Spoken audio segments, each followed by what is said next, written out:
अस्सलाम वालेकुम, कैसे हैं आप सब? उम्मीद है आप सब खैरियत से होंगे। आप लोग का वेलकम है मेरे चैनल रूहानी पाथ पर। मुझे बहुत अच्छा लगता है जब आप लोग मुझे अपने बारे में बताते हैं, आप लोगों की प्रॉब्लम्स के बारे में, आप लोगों की सिचुएशन के बारे में। और मुझे बहुत अच्छा लगता है आप लोगों की हेल्प करना भी, कि जब आप लोग कुछ पूछते हैं और मैं उस पर आप लोगों के लिए वीडियो लेकर आती हूँ, फिर आप लोगों का फीडबैक मुझे मिलता है, तो मुझे ये चीज़ बहुत अच्छी लगती है। आप लोगों का बहुत-बहुत शुक्रिया। इंशाअल्लाह ताला अगर अल्लाह ने चाहा तो हम सब अपनी मंज़िलों पर ज़रूर पहुँचेंगे। आमीन। बहुत सारी डीएफ की लाइफ में ये सिचुएशन भी आती है कि जब उनका डीएम उन्हें बताता है कि उसकी शादी हो रही है या होने वाली है, ठीक है?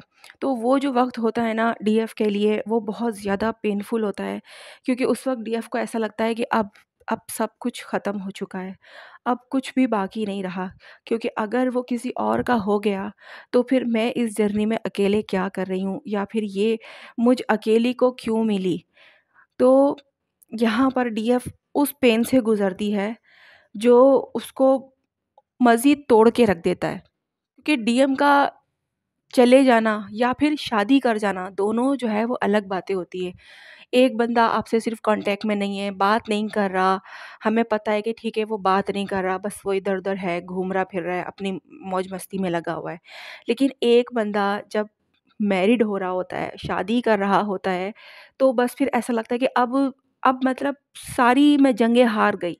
अब कुछ भी मैं कर लूँ, अब मैं सब हार चुकी। मुझे अब जो है इसके बाद ना मुझे कुछ चाहिए, ना ही मुझसे कोई एफ़र्ट लगेगा, ना ही मुझसे कोई कोशिश होगी, ना ही मेरी और कोई चाहत होगी कि मैं अब क्या करूँ? क्योंकि फ़ाइनल जो है वो स्टेज आ गई कि वो शख़्स जिसे मैं दिलो-जान से चाह रही थी, जिसके लिए मैं इतना मर रही थी, जिसके बिना मेरा जीना मुश्किल हो रहा था, वो तो शख़्स कह रहा है कि वो किसी और का हो रहा है और उसे कोई पेन नहीं है, कोई तकलीफ़ नहीं है।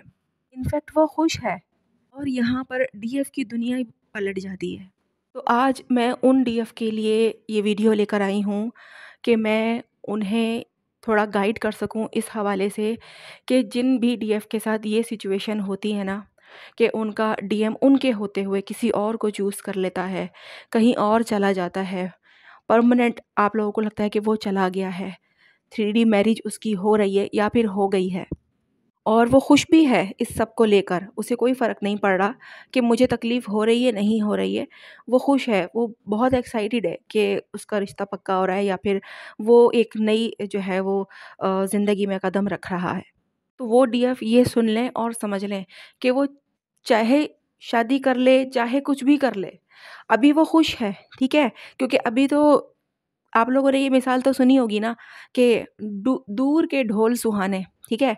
जब दूर से ढोल बज रहा होता है ना, तो वो बड़ा मज़ेदार लग रहा होता है, बड़ा अच्छा लग रहा होता है, बड़ा जो है वो उसमें लुत्फ़ आ रहा होता है, क्योंकि वो दूर से बज रहा होता है। लेकिन जब वही ढोल करीब आता है ना, तो कानों पे हाथ रख लेते हैं हम अपने, कि यार इतना तेज़ इसको प्लीज़ बंद करो, इसे हल्का करो या फिर मैं यहाँ से चली जाऊँ, ठीक है? ऐसी वाली कैफ़ियत हमारी हो जाती है। तो ये जो मिसाल बनाई गई है, ये कोई ऐवें ही नहीं बना दी कि मतलब इसका कोई सर-पैर नहीं था और ये बोल दिया, ठीक है? नहीं, इसका भी लॉजिक है। और ये लॉजिक उन्हीं लोगों के लिए होता है कि जो दूर के चीज़ें देख के बड़े खुश हो रहे होते हैं, बड़े सपने देखने लगते हैं, बड़े खुश होते हैं कि भई ठीक है, यहाँ से जो जा रहा है, जो जाए, यहाँ हमें इसकी परवाह नहीं है। हमें तो नई ज़िंदगी में बहुत कुछ अच्छा मिलेगा और हम जो है वो वहाँ पे बहुत मज़े करेंगे। लेकिन अगर वो डीएम है, तो ये उसकी सबसे बड़ी गलतफ़हमी होती है। ठीक है? सबसे बड़ी गलतफ़हमी होती है कि वो अपनी डीएफ से मुँह मोड़ता है ना, उसको तो ख़ैर उसको पता ही नहीं होता उस वक़्त। जब वो ये सब कर रहा होता है, उस वक़्त उसको पता ही नहीं होता कि वो एक डीएम है और उसकी जो उसके साथ जो उसकी पार्टनर है, वो उसकी डीएफ है, यानी कि उसका काउंटर पार्ट है। ये डीएम को पता ही नहीं होता।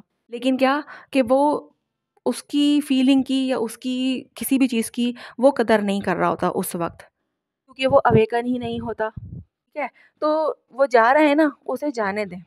वो डीएम है, उसे सुकून नहीं मिलेगा वहाँ शादी के बाद भी, और वो शादी करके सेटल होने की कोशिश भी करेगा, सब कुछ करेगा कि मैं अब मेरी लाइफ़ कंप्लीट हो गई है, अब मेरे पास एक वाइफ़ है, मेरा एक घर है, सब कुछ है, अब मेरी बहुत अच्छी स्मूथ चलेगी। लेकिन कुछ टाइम के बाद उसको वही खालीपन फ़ील होगा, जो वो सोच रहा था कि वो फुलफ़िल हो जाएगा, ठीक है? उसको फ़ील होना शुरू हो जाएगा कि यार नहीं, कुछ कुछ मिसिंग है। कुछ मुझे सैटिस्फैक्शन नहीं मिल रही। मैं जो सोच रहा था कि ऐसा होगा, वैसा होगा, मैं बिल्कुल हैप्पी हो जाऊँगा, वो चीज़ नहीं महसूस हो रही है मुझे। शुरू-शुरू में वो सोचेगा कि मैं खुश हूँ, हाँ, अब सब ठीक है, ओके है और आगे चल के मज़ीद ओके होगा। लेकिन ऐसा कुछ नहीं होता। क्योंकि वो डीएम है। वो डीएम है तो उसको ट्रिगर ज़रूर मिलने हैं, उसकी अवेकनिंग भी ज़रूर होनी है, ठीक है? लेकिन अगर वो शादी करके कहीं गया है तो आप लोग सिर्फ़ इतना समझ लें कि वहाँ उसका कोई कर्मा बाकी है, कोई कुछ लेसन बाकी है जो अभी तक आप उसको नहीं सिखा सकी हैं। आपने उसके साथ नो कॉन्टैक्ट करके देख लिया, उसके साथ नाराज़ होके देख लिया, उसके साथ बातचीत बंद करके देख लिया, उसको बोल के देख लिया, समझा के देख लिया। आपने हर तरह से उसको देख लिया कि ये समझ जाए, लेकिन वो नहीं समझ रहा। तो अब यूनिवर्स को अपना चक्कर चलाना पड़ेगा ना, उसको सुधारने के लिए, उसको उसके दिमाग को ठिकाने लाने के लिए, उसको सिखाना पड़ेगा। तो इसीलिए उसको थर्ड पार्टी में भेजा जाता है कि भाई तुम नहीं समझ रहे हो, तुम्हें नहीं आ रही अकल, तुम्हारी बंदी, तुम्हारी डीएफ तुमको समझाने की कोशिश कर रही है, वो अगली इनर वर्क कर रही है, सब कुछ कर रही है, सोल पर्पस कर रही है, लेकिन वो सामने वाला भी रेडी ही नहीं है कुछ समझने के लिए, उसको नहीं आ रहा, उसको थोड़ा बहुत भी समझ में नहीं आ रहा, कुछ भी नहीं। एक एक वो डीएम होते हैं जिनको सब समझ में आ रहा होता है, लेकिन वो अपनी फीलिंग से भाग रहे होते हैं, ठीक है?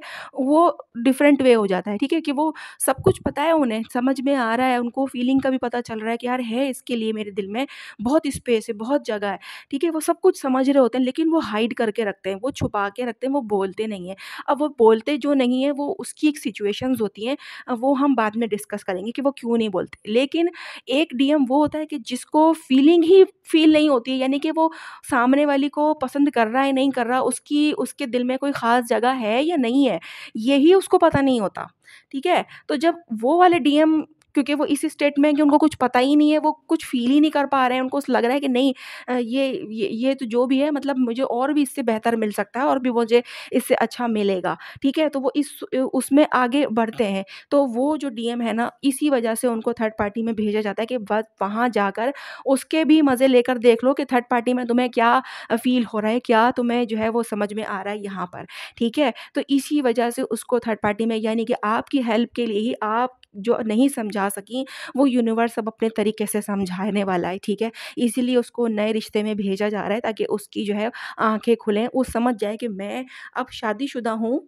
लेकिन फिर भी मुझे वो चीज़ फ़ील नहीं हो रही है जो मुझे होनी चाहिए थी, यानी कि कंप्लीटनेस, एक कंप्लीट पैकेज जो मुझे होना चाहिए था कि मतलब मैं अब मैरिड हूँ, मेरी एक वाइफ़ है, मेरा एक रूम है, एक सब कुछ है, मुझे क्यों ये सारी चीज़ें, इसमें कमी मुझे महसूस होती है। तो यहाँ पर उसको रियलाइज़ यूनिवर्स खुद करवाती है फिर।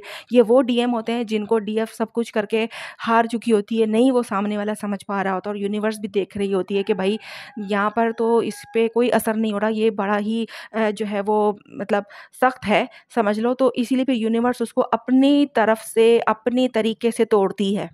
ठीक है? तो ये डीएफ को मैंने बताने के लिए वीडियो बनाई थी ताकि वो डीएफ जो इस फ़ेज़ से इस वक़्त गुज़र रही हैं, वो अपना दिल छोटा ना करें, बल्कि वो समझ जाएँ कि अब उसकी बैंड अच्छे से बजने वाली है। ठीक है? उसको जाने दें, उसको ईज़ी होके खुश होने दें, ठीक है? क्योंकि 4 दिन की चाँदनी है, फिर अंधेरी रात है, ये वाली बात भी आप लोगों ने सुनी होगी। वो जो अंधेरी रात होगी ना, उसमें रोशनी का काम जो करती है ना, वो उसकी डीएफ ही होती है। ठीक है? समझ में आ गया? तो डीएफ ने क्या करना है, दिल छोटा बिल्कुल नहीं करना, परेशान नहीं होना, नेगेटिव भी नहीं होना है, कुछ गलत सोचना नहीं है, कुछ नहीं सोचना कि मैं हार गई, मेरा सब ख़त्म हो गया। नहीं जनाब, कुछ ख़त्म नहीं हुआ, वो है ना ऊपर बैठा देख रहा है हमें। वो जब वो चाहेगा तब सब ख़त्म होगा, ठीक है? और जब तक वो नहीं चाह रहा, कुछ ख़त्म नहीं हो रहा। जब तक आपके अंदर एक होप है ना, तब तक आप समझ लें कि कुछ ख़त्म नहीं हुआ है। अब कुछ भी हो सकता है। हर मतलब कभी भी वो जो ऊपर वाला है ना, वो कभी भी एक पल के अंदर दुनिया बदल सकता है, हर चीज़ बदल सकता है। मुमकिन को जो है वो नामुमकिन कर देता है, और जो नामुमकिन है उसको मुमकिन कर देता है। तो इस बात पे बिलीव रखते हुए आगे बढ़ें, ठीक है? क्योंकि सुप्रीम पावर तो ऊपर है। आई होप आप लोगों को समझ में आ गया होगा कि मैंने आप लोगों को क्या समझाने की कोशिश की है। नहीं समझ में आया हो तो दोबारा से पूछ सकते हैं, कमेंट बॉक्स में अपने सवालात ज़रूर पूछा करें ताकि मैं उसके अकॉर्डिंग ही वीडियो बनाया करूँ, ताकि आप लोगों को मज़ीद गाइड कर सकूँ। चलिए अब आप लोग मुझे इजाज़त दीजिए, मिलते हैं नेक्स्ट वीडियो में। अल्लाह हाफ़िज़।